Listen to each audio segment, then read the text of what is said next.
நிறைய பேர் சொல்றாங்க சம்டைம்ஸ் நம்ம பக்கத்து வீட்டு தான் பயங்கரமான சீக்ரெட்லாம் வச்சிருக்குமா. சரி, நான் இன்னைக்கு உங்களுக்கு ஒரு குட்டி கதை சொல்றேன். அதை கேட்டக்கப்புறம் இது மாதிரி உங்களுக்கும் நடந்திருக்கான்னு சொல்லுங்க. சின்ன டவுன்ல ஒரு வயசான தாத்தா தனியா வீட்டுல வாழ்ந்து வந்தாரு. அவரு யார்கிட்டயும் மூஞ்சி கொடுத்து கூட பேச மாட்டாரு.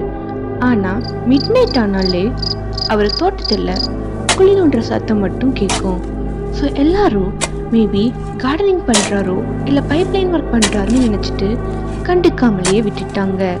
பட் டெய்லியுமே இந்த சத்தம் கேக்குதான், அதுவும் மிட் நைட்ல. நிறைய பேருக்கு டவுட் வர ஆரம்பிச்சிடுச்சு. பல மந்த் போயிடுச்சு, பட் ஸ்டில் அந்த டிக்கிங் சவுண்ட் கண்டினியூ ஆகிட்டு தான் இருக்கு.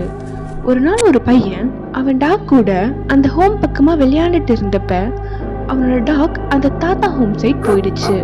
பட் திரும்பி வரவே இல்லை. பையன் அழுந்துகிட்டு அந்த ஓல்டு மேன் கிட்ட, என்னோட டாக் உங்க கார்டனிங் சைட் தான் வந்துச்சு, பட் இன்னுமே திரும்பி வரல அப்படின்னு சொன்னான். அதுக்கு அந்த தாத்தா ஸ்மைல் பண்ணிக்கிட்டே, உன் டாக் அண்டர் கிரவுண்ட் போயிடுச்சு, இனி திரும்பி வர வாய்ப்பே இல்லைன்னு சொன்னாரு. அவன் ரொம்பவே பயந்துட்டான். அவனுடைய ஃபேமிலி மெம்பர்ஸ் கிட்ட போய் சொன்னப்ப அவங்களும் செம்மையா ஷாக் ஆகி போலீஸ்க்கும் இன்ஃபார்ம் பண்ணாங்க. போலீஸ் வந்ததும் அவர் வீட்டுக்கிட்ட போய் எவ்வளோ தடவை கேட் தட்டினாலும் நோ ரெஸ்பான்ஸ். அவர் கேட்டை பிரேக் பண்ணிட்டு உள்ள போய் பார்த்தா செம்மையா ஷாக் ஆகிட்டாங்க. பேக்யார்ட் ஃபுல்லாவே ஸ்மால் ஸ்மால் பிட்ஸாவே இருந்துச்சு. சரி, ஆளுங்களை கூட்டிட்டு வந்து அந்த பிளேஸை நோண்டி பார்த்தா உள்ள ஃபுல்லா ஒரே போன்ஸ், டாக், கேட், தென் மனுஷங்களோட போன்ஸ் கூட இருந்துச்சு. உடனே அந்த ஓல்டு மேனை அரெஸ்ட் பண்ணாங்க.